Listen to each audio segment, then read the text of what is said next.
तर हा मित्रांनो, सकाळी सकाळी उठलो आणि ह्याच्यानंतर आपल्याला जायचं होतं आपल्या विहिरीवर मोटर बंद करायला. तर सरकत आपल्या आता आलो विहिरीवर. येतं पाहिलं आपल्या विहिरीमध्ये पाणी किती आहे.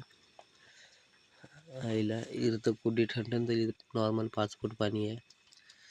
इथून आलो आपल्या बैलापाशी. सरकत यायला खाय वगैरे टाकतो. आता जातो विजू भाऊकडं. विजू भाऊनी बोलवलं तर आपण विजू भाऊकडं चाललो आता. तर सरकत आलो आता आपण विजू भाऊकडे निघण्यासाठी. इथून आलो आपल्या ऐन रोडला.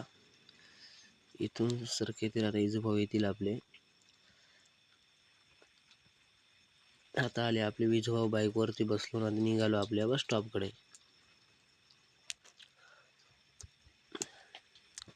तर आलो आपल्या आता माहूर रोड पॉईंटला. तिथून सरकत निघालो आपण बस स्टॉपकडे. तिथून निघलो आता सरकत आपण आपल्या बस स्टॉपकडे. तिथून आलो आपल्या डायरेक्ट पिकअप जवळ, कारण की आपल्याला जायचं होतं कुटार आणायला वैरण ढोरासाठी. तिथे निघलो. विजूभाऊ म्हणले की एक खरा देशमुखच्या पानपट्टीहून. तर डायरेक्ट आणला आपण एक. सरकत गेलो आपण एक विजूभाऊच्या देशमुखच्या पानपट्टीकडे. तिथून खरा घेऊन निघलो आपण डायरेक्ट विजूभाऊकडे. तेवढ्यात आपले कृष्णाभाऊ आले. त्याला पण कॉल लावला होता, चला आपण कुटार भरायला जाऊया. तर कृष्णाभाऊ आले. बघू शकता की स्टाईलने येत आहे कृष्णाभाऊ आपले. तर सरकत आपण बसलो गाडीत. विजूभाऊ तिकडे अगरबत्ती वगैरे लावत आहे गाडीला. अगरबत्ती लावून झाली की आपण घेतली गाडी पेट्रोल पंपावर. तिथून टाकी विजूभाऊने टाकी केली फुल गाडीची. आणि तिथून निघलो आपण डायरेक्ट आपल्या पारिका देवीच्या मंदिरात. दर्शन वगैरे दुरूनच घेतलं आणि निघलो आपण माहूरकडे. तर तिथून सरकत आलो आपण हिवरदरीच्या नदीपाशी. इथे बघू शकता हिवरदरी नदी आहे. आपण आलो हिवरदरीवरती.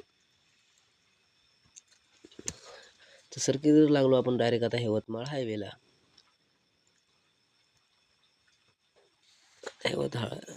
आलो आपण हिवरा फाटा येते.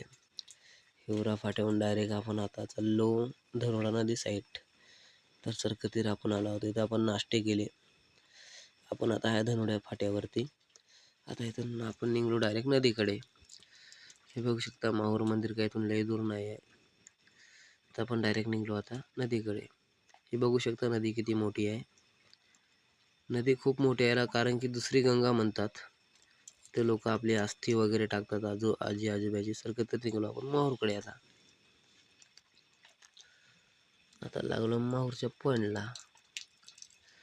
तर आलो आपण आता माहूरच्या खाली जे करोळी मंदिर आहे त्याच्या अलीकडे एक मंदिर आहे. तिथं आलो आपण. वरती जायचं माहूरकडे. तर आपल्याला जायचं होतं किरोळी मंदिराकडे. तर इथे किरोळी मंदिर आहे. चला गाईस भेटूया आपल्या पुढच्या ब्लॉगमध्ये. इथं आपण